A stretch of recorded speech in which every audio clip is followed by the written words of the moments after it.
शेर सिंह बना जंगल का राजा और शेर खान की लड़ाई।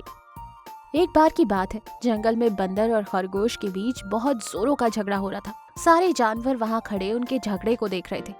हिरन की बच्ची, मुझे पता है तूने ही मेरे आम चुराए हैं। अरे ओ नालायक, चोर तू है जो हम जानवरों का भोजन चुराता है।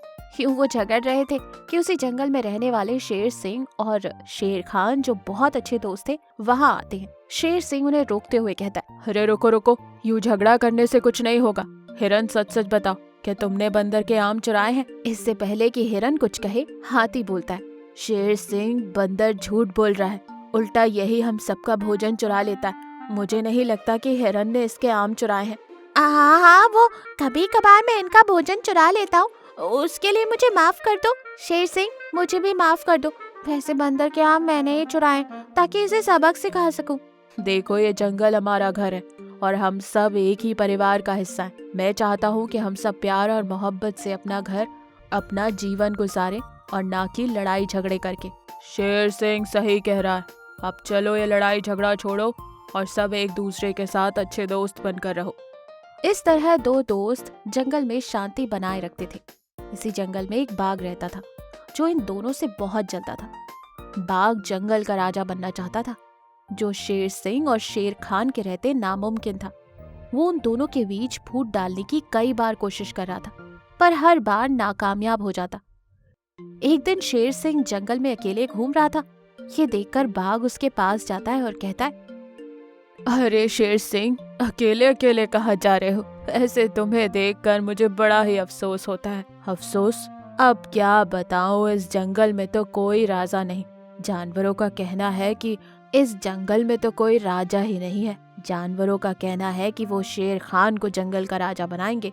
अरे वाह, ये तो बड़ी अच्छी बात है। वो इन मासूम जानवरों का बड़े अच्छे से ख्याल रखेगा। अरे शेर सिंह, मासूम जानवर नहीं, मासूम तुम हो जो सच्चाई को देख नहीं पा रहे हो।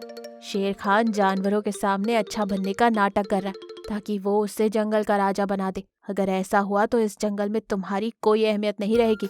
ये सुनकर शेर सिंह को बहुत गुस्सा आता है और वो जोर से दहाड़ मारते हुए कहता है, अरे ओ बाघ, अगर फिर कभी तूने मेरे और शेर खान के बीच फूट डालने की कोशिश की तो मैं तेरी जान ले लूंगा। तो शेर खान के पास सारे गुण हैं जो एक अच्छे राजा में होने चाहिए, समझा? अब जा यहाँ से। ये कहकर शेर सिंह जोर से दहाड़ मारता है और बाघ शेर सिंह के गुस्से को देखकर डर के मारे वहां से भाग जाता है।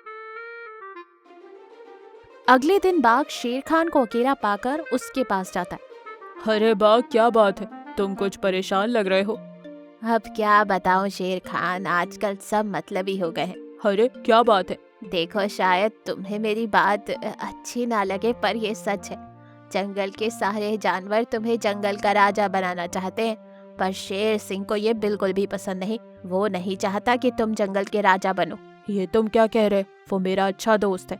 शेर सिंह खुद जंगल का राजा बनना चाहता है, जिसके लिए वो तुम्हें रास्ते से हटाने की योजना बना रहा है। नहीं, तुम ये झूठ बोल रहे हो। मैं नहीं मानता। शेर सिंह मेरा सच्चा और अच्छा दोस्त है। मुझे पता था कि तुम यही कहोगे। अगर तुम्हें यकीन नहीं हो रहा तो तुम मेरे साथ चलो, मैं तुम्हें बताता हूँ। अगर मेरी बात झूठी हुई तो तुम मुझे मार डालना। शेर खान बाघ के साथ मिलकर शेर सिंह के पास जाता है कि वहाँ एक लोमड़ी शेर सिंह से बात कर रही थी। शेर खान और बाघ पेड़ों के पीछे छुपकर उन दोनों की बातें सुनते हैं। कल वो तालाब के पास पानी पीने आएगा, मैं उस पर हमला करके उसे खत्म कर डालूंगा। ठीक है, तो फिर मैं अब चलती हूँ। ये कहकर लोमड़ी वहाँ से चली जाती और इन दोनों की बातें सुनकर शेर खान सोचता है कि सच में शेर सिंह उसे मारने की योजना बना रहा है और वो गुस्से से दहाड़ मारते हुए शेर सिंह के पास जाता है। मैंने अपने सपने में भी नहीं सोचा था कि तुम इतने गिरे हुए निकलोगे। अरे ये तुम क्या कह रहे हो? ज्यादा नाटक करने की जरूरत नहीं है।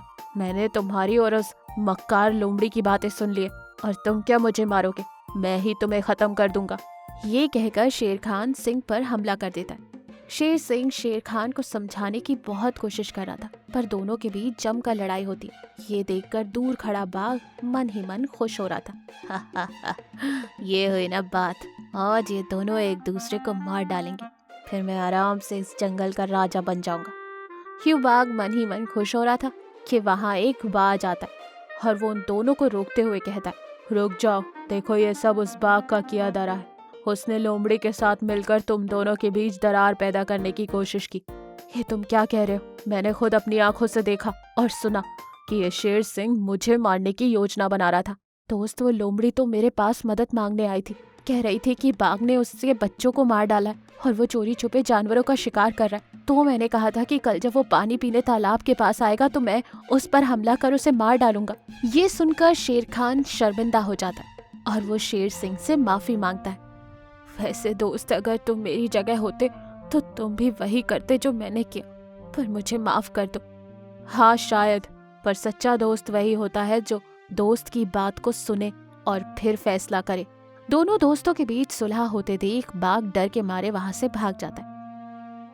ये देख शेर खान कहता है, दोस्त तुमने सही कहा, आंखों देखी और कानों सुनी बात भी गलत हो सकती।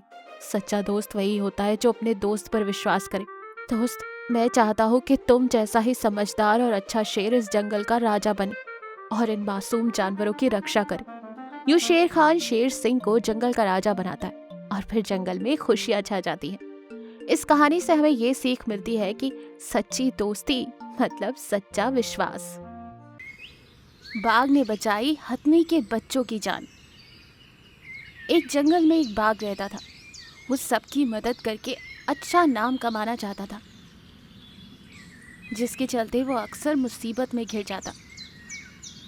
एक दिन बाघ जंगल में भोजन की तलाश में घूम रहा था कि रास्ते में उसे शिकारी का बिछाया हुआ एक जाल नजर आता है।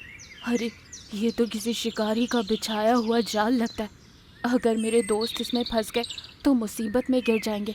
मुझे जल्द से जल्द इसे यहाँ से हटाना होगा। ये सोचकर बाघ शिकारी के बिछाए हुए जाल को हटाने की कोशिश करता है और खुद जाल में फंस जाता है। कोई मेरी मदद करो, कोई मेरी मदद करो, कहकर चिल्लाने लगता है कि तभी वहाँ एक चूहा आकर कहता है, अरे दोस्त, तुम फिर से मुसीबत में गिर गए। घबराओ मत, मैं आ गया हूँ, जाल को कुतर देता हूँ।